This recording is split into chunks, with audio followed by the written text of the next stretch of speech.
Hello, welcome to Criminological Theory. I'm recording the first lecture, and I'm going to record the first two lectures for this week over Zoom. And then I'm going to post them on YouTube for you to watch every week. Even if we have in-person classes next week, I will try to be more efficient. There are lots of delays in public transportation that I wasn't expecting this week. I'm very sorry. So we'll meet next week, unless there's a change in the schedule. We should meet next week, but I will still post all of the recorded lectures online over YouTube, and you can watch them at your own convenience.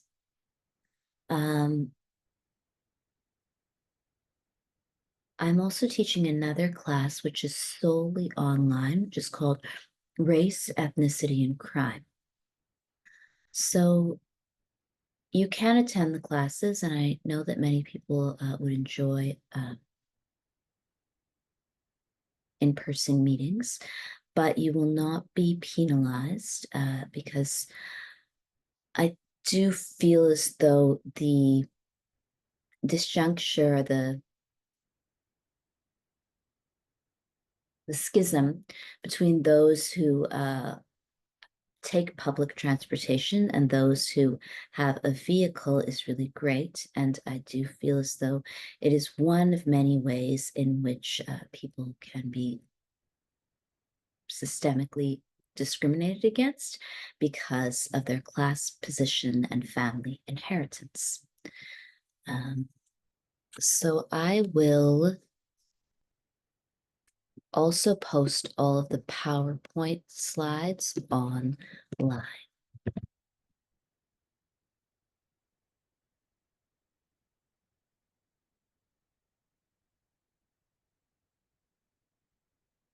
So today we'll discuss concepts from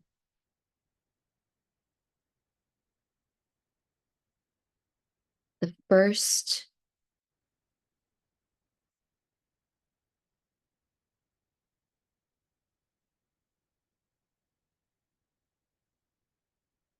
set of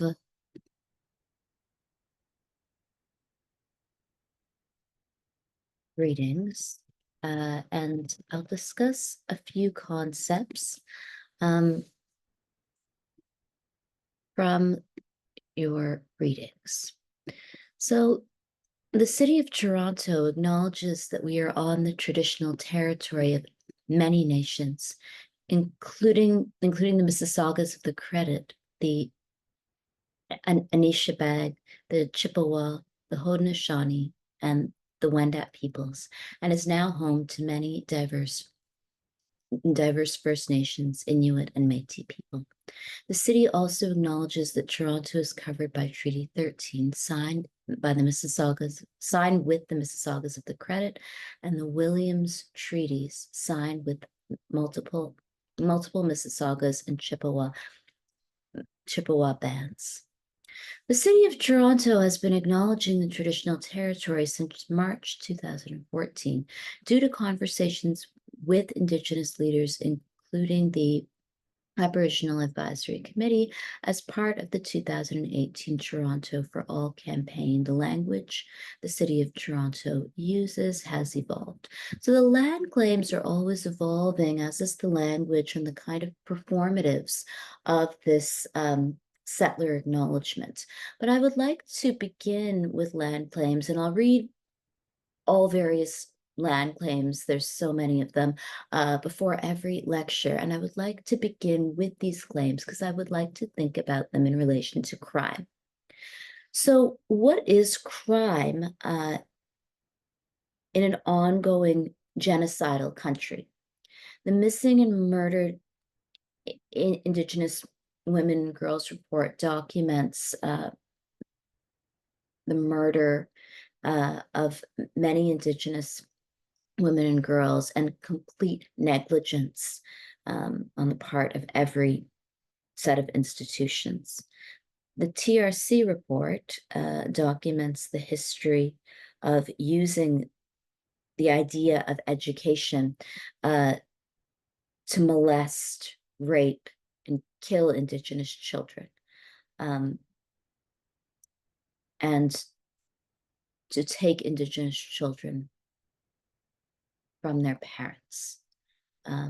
Both reports document cultural genocide, which involves the privileging of the English language and English language grammar, and the destruction of every form of cultural rite and ritual, all religious practices. Um, Racism is also a central feature of both reports. So, what is crime? Many well-respected, loved, nice white Canadians have obviously benefited from crime. Some of these people have not only benefited from one settler genocide, but firstly benefited from British colonial rule, from French colonial rule, and then subsequently were 2 times blessed by their white skin and blood money. People of color are often only colonizers the first time, although I would argue that many people of color have benefited historically from the caste system, various forms of ethnic cleansing, genocides all over the world. So what is crime?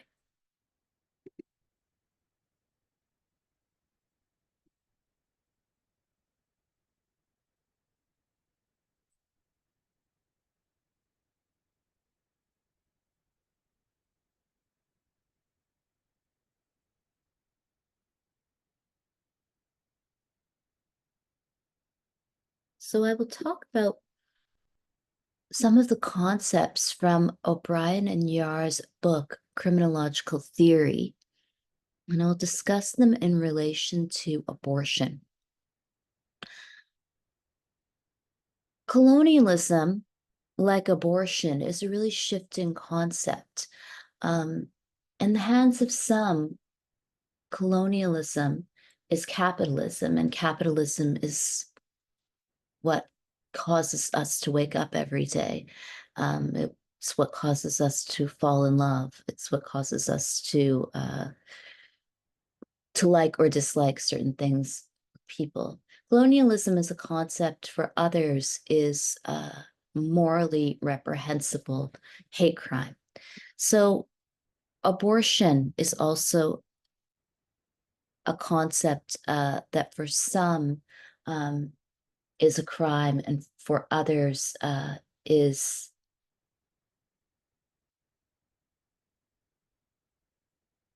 not only just a choice, but a realization of the queer and feminist movement, and a realization of autonomy, agency, and choice. So this is a clip about the pro-choice movement historically. 45 million have been killed. The legalization of abortion in the United States. A landmark ruling, the Supreme Court today legalized abortions. This is who they're killing.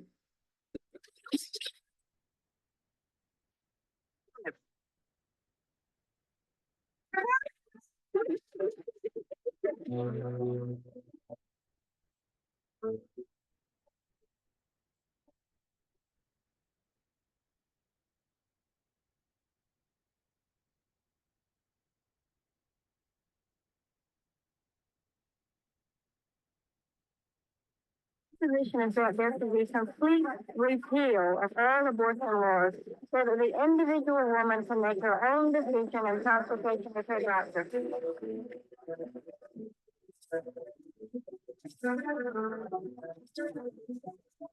Abortion originally was considered a very Catholic issue, and it was a Catholic issue because of the Pope's whole cloth edict that essentially said that it was improper to interfere with God's plan by using hormonal birth control, by using abortion, and that every baby must be protected.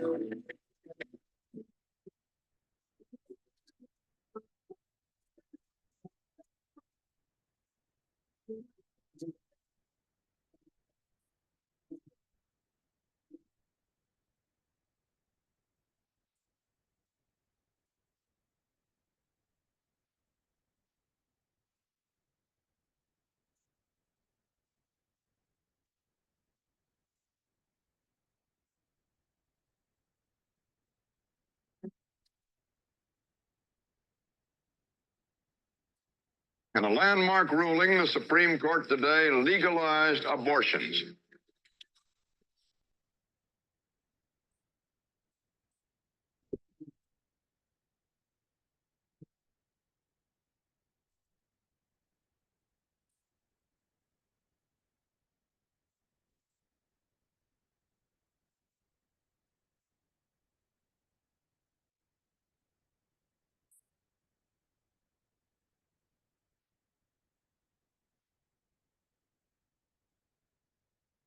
Right now, we're asking the senators to focus on a bill that is strictly a bill that offers funding restrictions. And most of those funding restrictions are already current law by the appropriation riders that we have achieved each year, commonly referred to as the Hyde Amendment.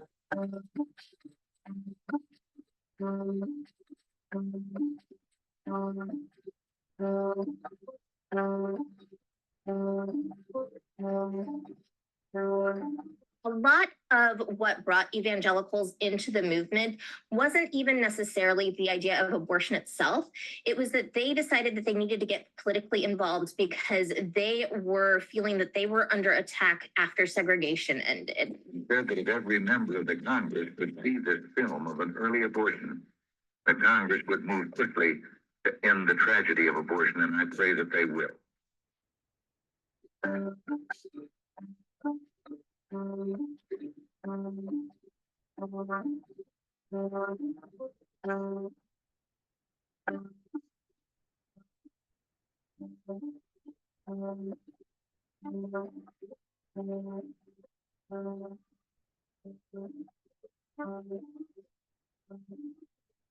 So I was very pleased that informed consent, which is backed by an overwhelming majority of Americans, parental consent, as well as waiting periods before abortions, was upheld by the High Court.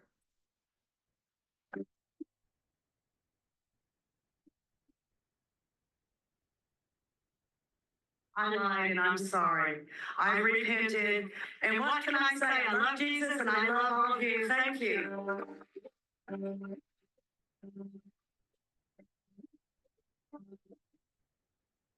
Shown of Jews stacked like cord wood in Auschwitz and Dachau.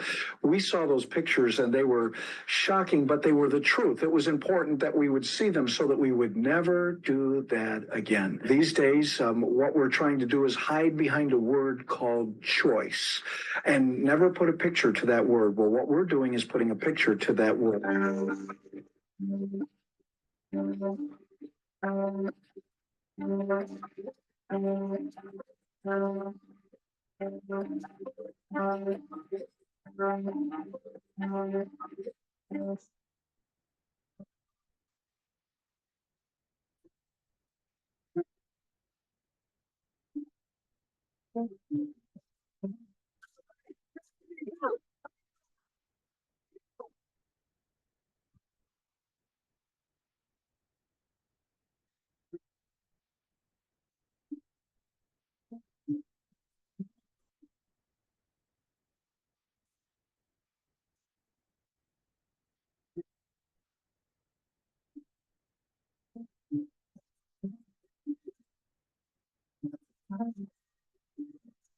It is my profound honor to be the first president in history to attend the March for Life.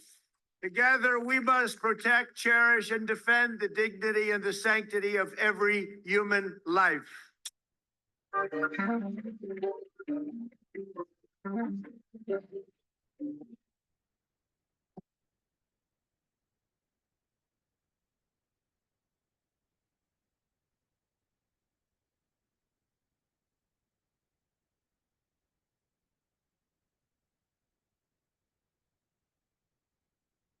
So, abortion is a good example of what the authors from this week's reading, O'Brien and Yar, discuss as the really fleeting nature of crime and what constitutes crime. So in Canada, abortion is legal, inducing an abortion was a crime in Canada until 1988, when the Supreme Court of Canada struck down the law as unconstitutional.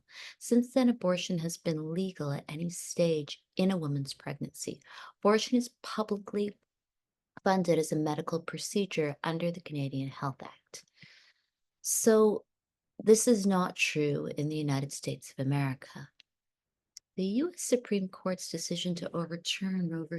Wade may have abolished the national right to abortion, but the state by state battle for abortion rights is far from over. Since Roe was overturned in 2022 by the Michael Dobbs ruling, 14 states have enacted near total abortion bans, while 4 states, Georgia, South Carolina, Florida, and Iowa, have banned abortion past roughly 6 weeks of pregnancy.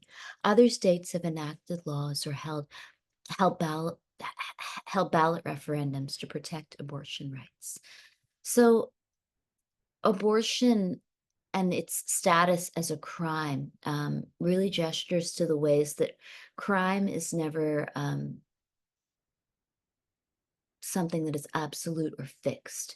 It shifts across space and time, and it must always be contextualized in relation to the political time period we're in, and of course, in relation to the economy and class antagonism.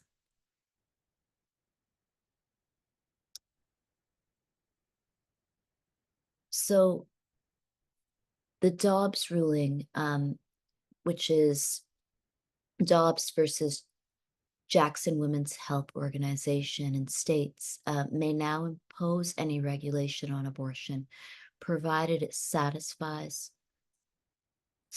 rational basis review and does not otherwise conflict with federal law. So why is abortion a crime now? And why was it not a crime previous to the Dobbs ruling? There are many factors that I think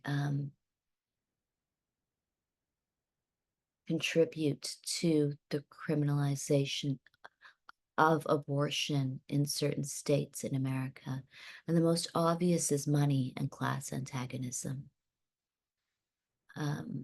The existence of elite people and middle class people who can afford to move to states outside of their home state, who can afford to all attend university or college in New York or California, and the existence of large numbers of poor and working class people, I think contribute to this obsession with cisgender heterosexual family values. The rise in queer rights and transgender rights could also contribute to this ruling.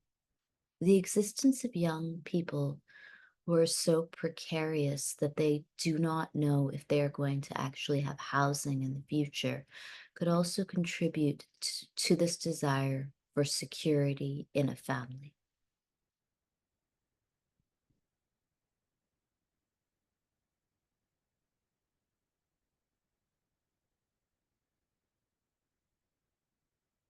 Secularism and the rise of secular people, and specifically secular women who do not need to marry and have children, could also create this kind of anxiety about childbirth and reproduction. Race is also always a factor in debates regarding childbirth and reproduction. And I will discuss a case of a woman named Savita Halappanavar who died in Ireland trying to have an abortion, who can and cannot give birth to the kinds of citizens that one will always see as full citizens, also determines the politics of the policing and criminalization of abortion. So O'Brien and Yar state that crime does not exist outside of our definitions about it. It is we as societies who decide what counts as a crime. One of the great insights afforded by history and anthropology is that crime is an ever-shifting thing, and what is or is not a crime varies across societies and over time. What in the past may have been a crime in the eyes of a society's members might today be considered normal, unremarkable, and perfectly acceptable. So O'Brien and Yar discuss crime as a deeply contested terrain. Definitions of crime and criminality are seldom a matter of detached and clinical judgment. Crime is inescapably a moral issue. It is also a deeply emotional issue, and it becomes very personal. The views that people have about abortion are not medical views. They are personal views that are often determined by their own families and their own class position.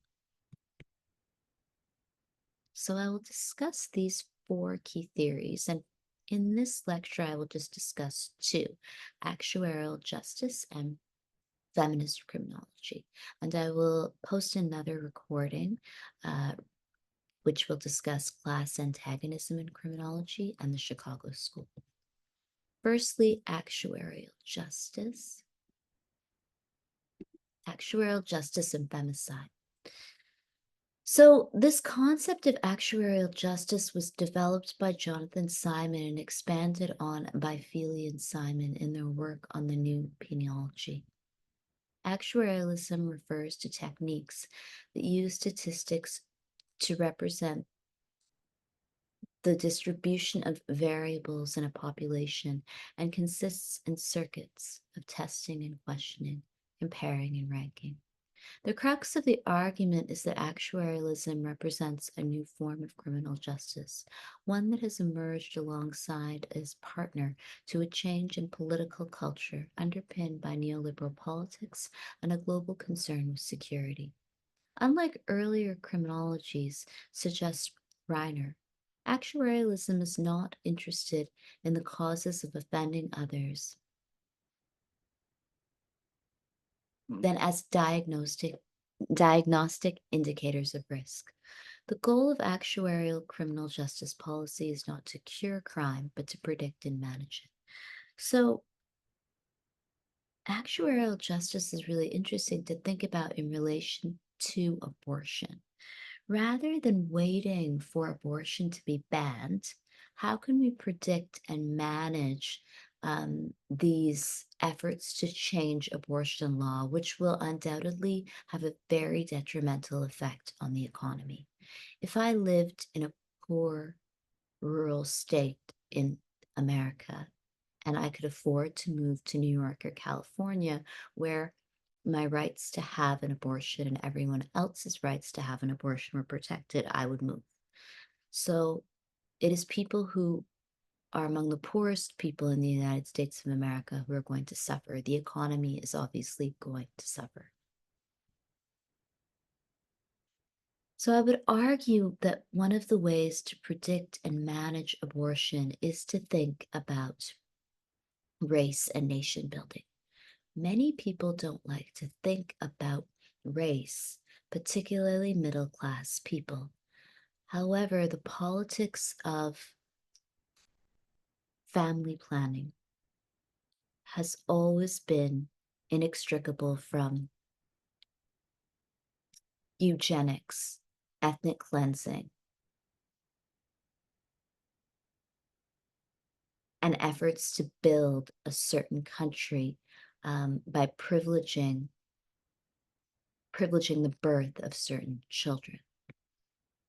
So Savita Halpinavar died in Ireland trying to have an abortion.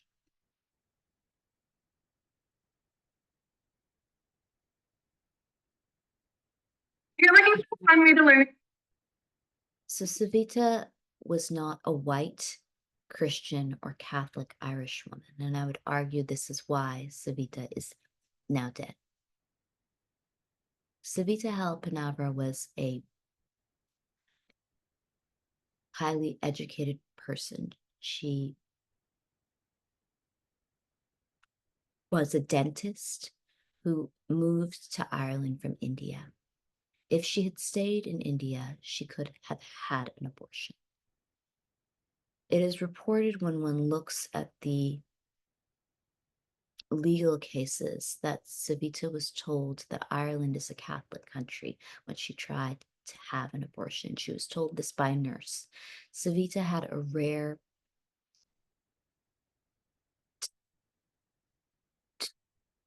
disease that caused her to die because she could not have an abortion. Savita was married to her husband, who also tried to immigrate to Ireland.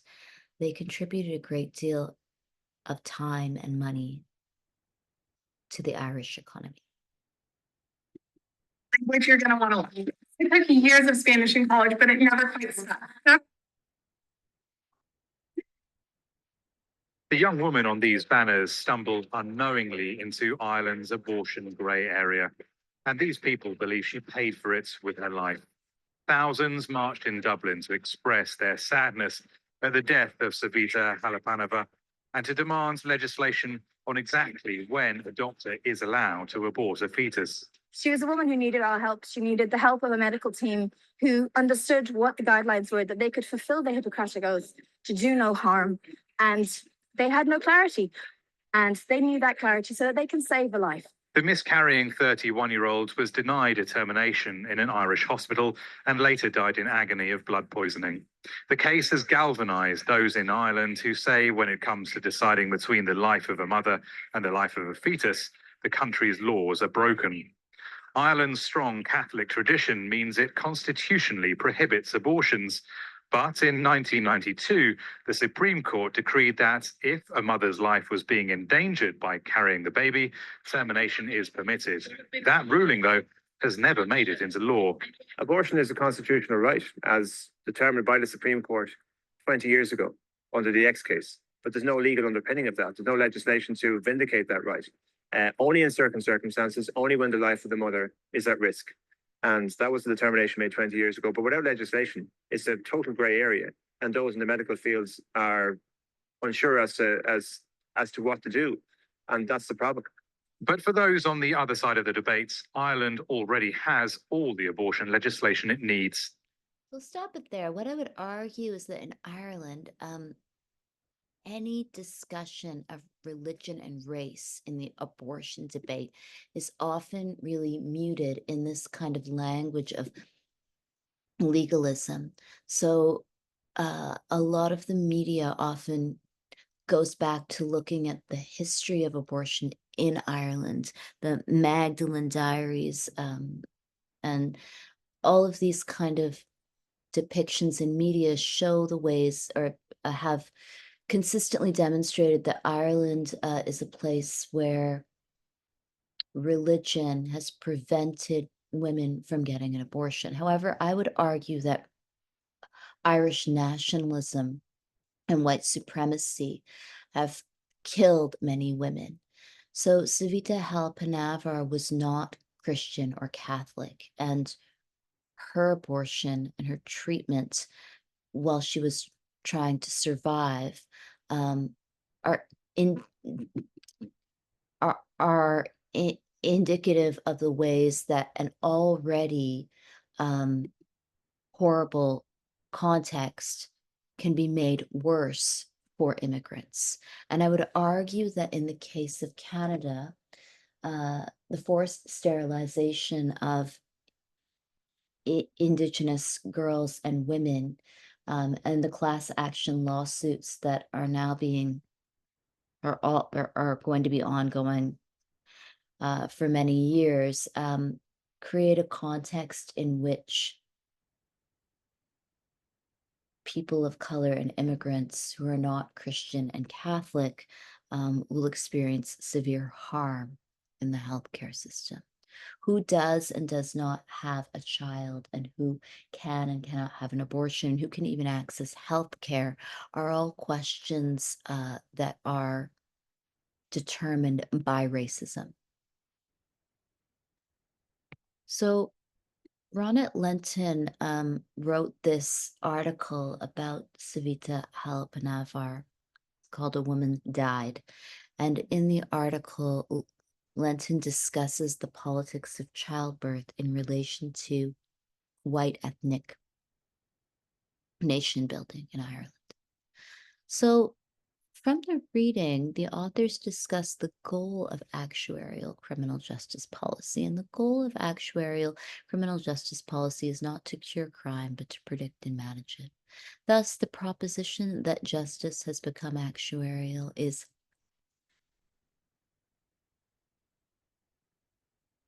based on an analysis of the extent to which criminal justice agencies and criminologists are now more concerned with calculating and reducing the risk of crime than with understanding its underlying causes or with questions of social reform and social rights. Although the alleged newness of these strategies has been disputed by some. So, actuarial justice is about prediction and management, much like actuarial math and science. The point is to predict and manage future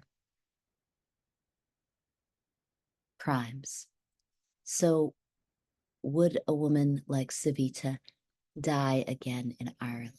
I would argue yes, perhaps. However, the election of a queer person of color who is an Irish man whose parents are from India and who is someone who is interested in economic growth in Ireland would perhaps lead to more and more severe penalties of nurses and people who work in the Irish healthcare system.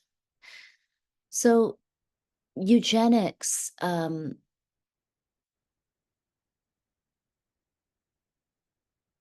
is at its core about a certain preference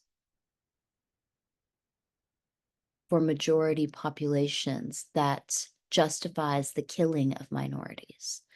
And eugenics also justifies the sterilization of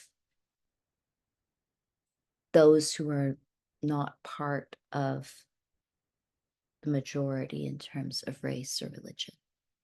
Nazi Germany's eugenic laws severely punished abortion for Aryan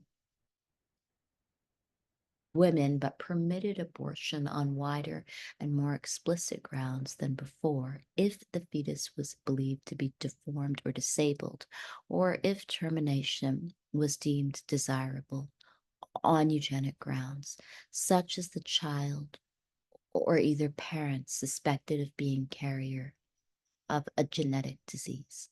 Sterilization of the parents also took place in some such cases. In cases where the parents were Jewish, abortion was also not punished.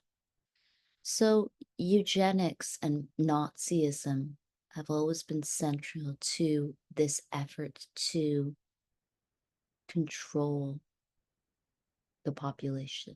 Michel Foucault's writings about the prison, the hospital, the school as places where the human body could be intervened or interfered with for the purposes of population control are central texts in the liberal arts and humanities.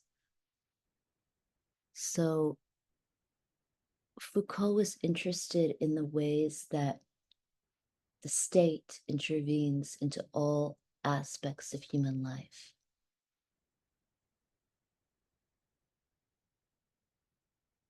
Biopolitics for Foucault involves the state's intervention into all aspects of life. Biopower refers to the techniques that the state uses. So warnings on cigarette packages, calorie counting on food is a technique of biopower that supports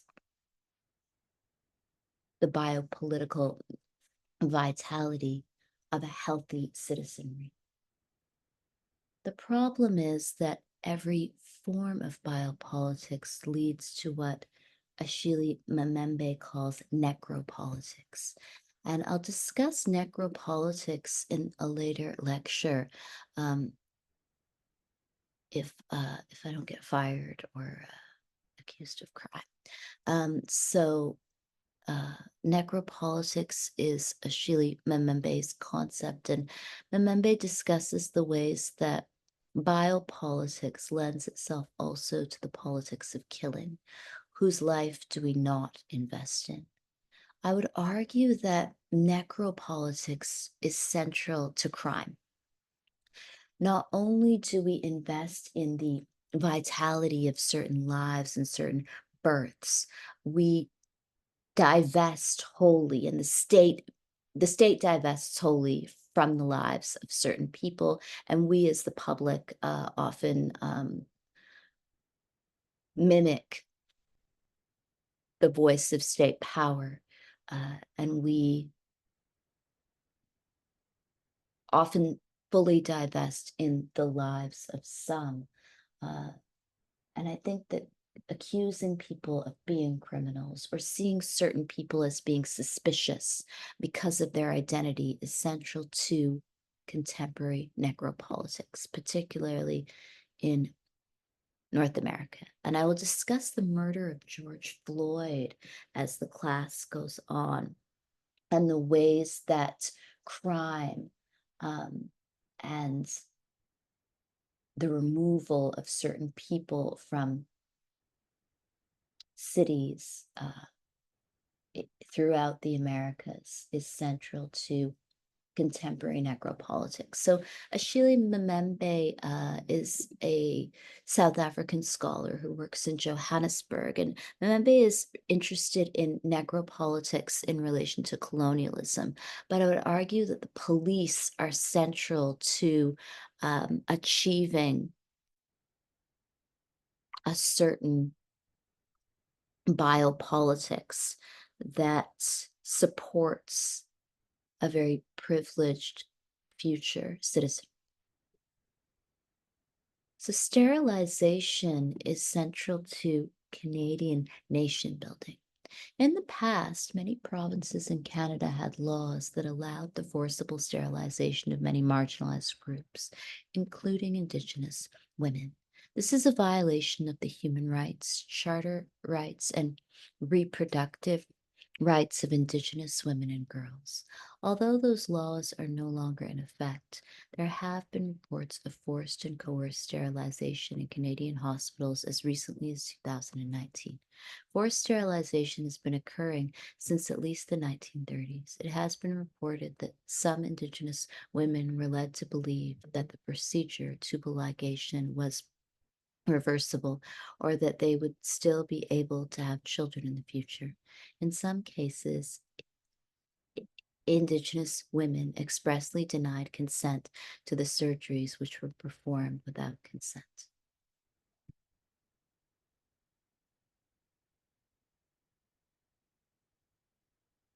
The building of a white supremacist state is central to the politics of abortion, sterilization, eugenics, and childbirth.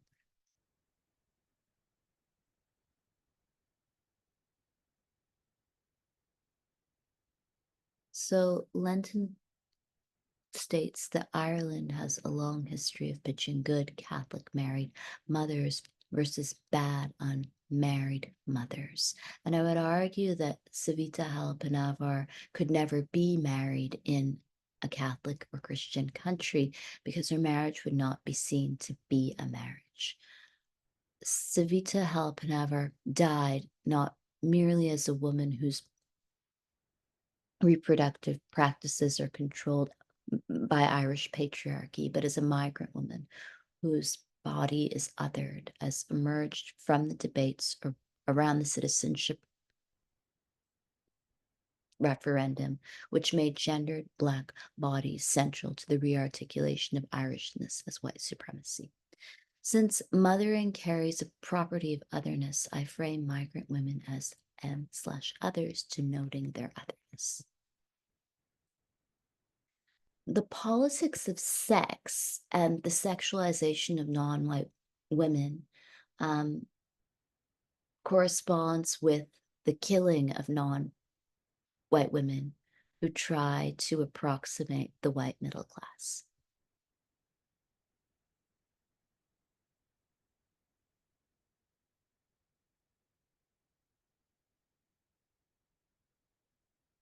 So Lenton uses this term Homo sacer to discuss Savita Halpinavar. And Homo sacer is a term from Giorgio Agamben's work. And Agamben is a critical theorist who is really interested in the way that the state can kill certain populations of people with impunity. Savita Halpinavar was not a white woman. She was not a white Irish Catholic or Christian woman. As a migrant laborer, she could work to support the lives and births of others and the families of others and the lives of Irish Catholic and Christian mothers. But Savita Halpinavar could not have an abortion or have a life in Ireland. So Lenton states that the body of woman creates and contains birth nations, which is why nation states are moved to strictly control female sexuality, and why in Ireland womanhood and motherhood are represented as synonymous realities. However, globalization, immigration, and the sudden presence of non-ethnic Irish citizens changed the relationship between the state and its M/others.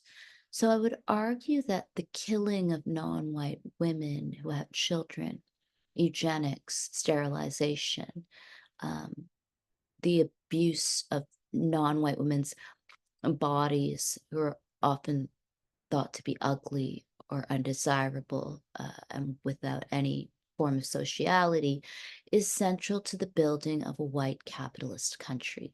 Men, including immigrant men, can obviously play a role in supporting colonial capitalism and do not have to play any role in any support of cultural preservation or any solidarity with non-white women. Intersectionality is a term that was first created by Kimberly Crenshaw, and the cases of a woman named Emma DeGaffney, who was a Black woman who just wanted a job. And what the case proved was that when employers hired women, they hired white women, and they hired white women whom people could look at, whom people names would be pronounced, whom people could speak to nicely. And when they hired Black people, they hired Black men and Black men who could do certain forms of labor. And so no one would hire Emma, and hence the term intersectionality. Intersectionality is a legal term that can be used to obviously sue people who discriminate against women of color. So prior to 2004, a series of Supreme Court cases granted and then denied migrant parents of Irish citizen children the right of residence to give care and company to their citizen child. Anxious about migrant M/others birthing children in Ireland, in 2003, the Minister for Justice removed the process whereby migrant parents could apply to remain on the grounds of having a citizen child. This resulted in some 11,500 migrant parents becoming candidates for deportation. So labor is central to how the non-white body is imagined within predominantly white countries, but love, care, sociality, and childbirth is not necessarily central, as many cases of eugenics, rape, and genocide have shown. So I'll move ahead to the second point in the interest of time. Intersectional feminism and abortion. And I will discuss in more detail the ways that criminological theory has been influenced by feminist theory in the next recorded lecture. So I'll finish by discussing intersectionality. Kimberly Williams Crenshaw coined the term intersectionality to describe a method of analysis that reveals the dynamics of subjection hidden by what she called single axis analysis and to suggest avenues for intervention and resistance that are eclipsed by single axis approaches. So it is interesting to think about intersectionality in relation to crime.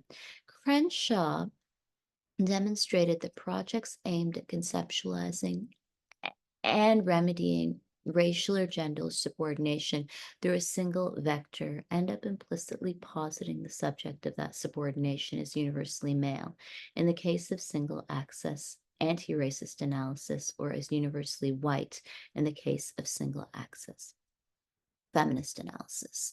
So women of color are often the most exploited people within the Canadian labor force. Indigenous, Black women, and other visibly non-white women occupy the lowest sections of the economy, irrespective of education and work.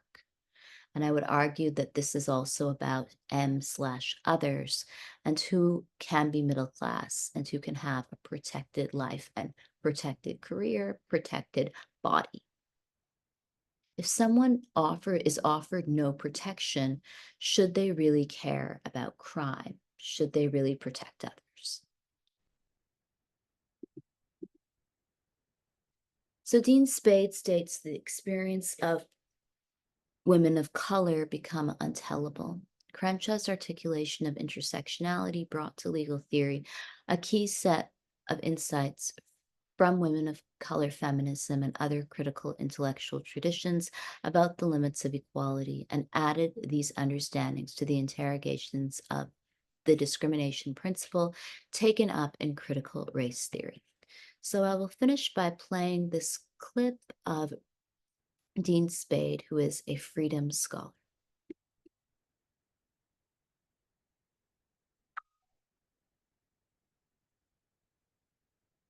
Point in thinking about what crime is to think about how one's assumptions of what would be a good life for certain people as opposed to others is often really undercut by a really genocidal ideology of settler colonialism and, yes, criminal behavior.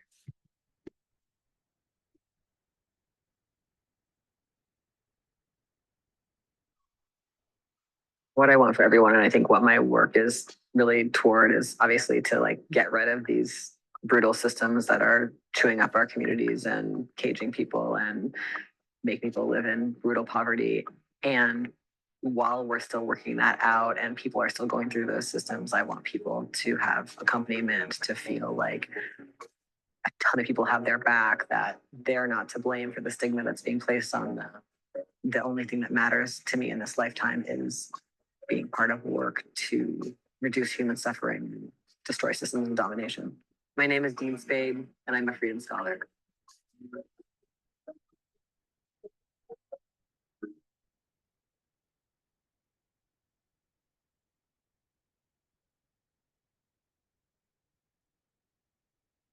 So, finish by talking about crime and the way that crime is very difficult to prove when it involves interpersonal violence. And so, in the chapter of the text that's on the syllabus for this week, what the authors discuss are the ways that